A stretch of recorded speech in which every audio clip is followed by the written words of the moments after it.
किसी सर्कल के चाप पर बनी जीवा की लंबाई सर्कल की रेडियस के बराबर है। अगर सर्कल की रेडियस 21 यूनिट है तो उस चाप की लंबाई क्या है? बहुत बेहतरीन, बहुत प्यारा सवाल। एक्चुअली यहां दो सवालों को मिक्स, यहां आपको फॉर्मूले से आगे भी दिमाग लगाना है ना? लगाना तो फॉर्मूला ही है, पर दिमाग भी लगाना है बच्चों। एक circle, the chord length of a chord made on an arc of a circle is equal to the radius of the circle. ये सर्कल का एक आर्क है, ये सर्कल का एक आर्क है मेरे प्यारे में, है ना? और ये बन जाएगी मेरे दोस्तों कॉर्ड, यानी कि जीवा। सर्कल के दो बिंदुओं को मिलाने वाली जीवा कहलाती है। तो किसी सर्कल के चाप पर बनी जीवा की लंबाई सर्कल की रेडियस के बराबर है।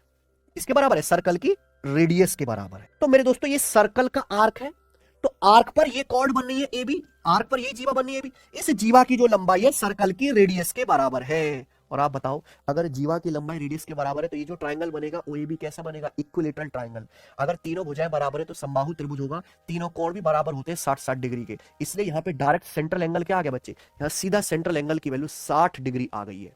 तो यहाँ सेंट्रल एंगल आपको दिया नहीं था, आपको पता लगाना पड़ा, यहाँ पे सॉल्व करके 60 डिग्री होगा। सेंट्रल एंगल 60 डिग्री है, सर्कल की रेडियस है 21 यूनिट। आपसे पूछेगा चाप की लंबाई, आपसे चाप की लंबाई पूछिए।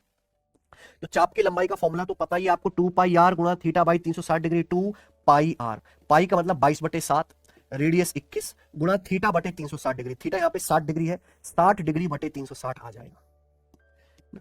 7 तिया 21, 3 दूनी 6 गुणा 60 से 360 कट जाएगा, तो यानी कि चाप की लंबाई आ जाएगी 22। वैसे भी जो भी आंसर आएगा 11 का मल्टीपल आएगा, आप कुछ भी करो, पाई जो है 22/7 आएगा, 11 का मल्टीपल 11 से ये नहीं कटता, ये नहीं कटता, ये नहीं कटता, एक ही ऑप्शन आंसर हो सकता था बी। एक सर्कल में एक आर्क सेंटर पे 84 डिग्री का कोण बनाता है।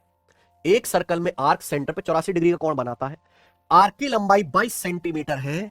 तो आपसे पूछा है सर्कल की रेडियस क्या है। देखो कॉन्सेप्ट तो सेम लग रहा है। आर्क की लंबाई अगर आपको दी जाती है तो किसी भी सेक्टर के चाप की लंबाई का फॉर्मूला है 2 पाई आर गुणा थीटा बटे 360 डिग्री। नो प्रॉब्लम, यहाँ थीटा डिग्री में ही दिया हुआ है, थीटा डिग्री में ही लेना है भाई। एक सर्कल के चाप की लंबाई दी है 22 सेंटीमीटर, पाई की वैल्यू रख दो 22/7। रेडियस आपको नहीं पता क्या है, थीटा है यहां पर 84 डिग्री। थीटा क्या है? 84 डिग्री, 84/360। अब इसको सॉल्व कर लो, आंसर आ जाएगा। 22 से आपका 22 कट गया, 7 से आपका 84 कट गया 12 बार, 12 दूनी 24, 24 से 360 कट गया 15 बार, 24 से कम 24, 12 24 5 120। तो सर्कल की रेडियस आ गई 15 सेंटीमीटर। ये आंसर है ऑप्शन नंबर डी। हालांकि कैलकुलेशन के हिसाब से 17, 19, 13 सड़े हुए प्राइम नंबर तो आ नहीं सकते इस कैलकुलेशन में, 15 ही हो सकता था। सेम सवाल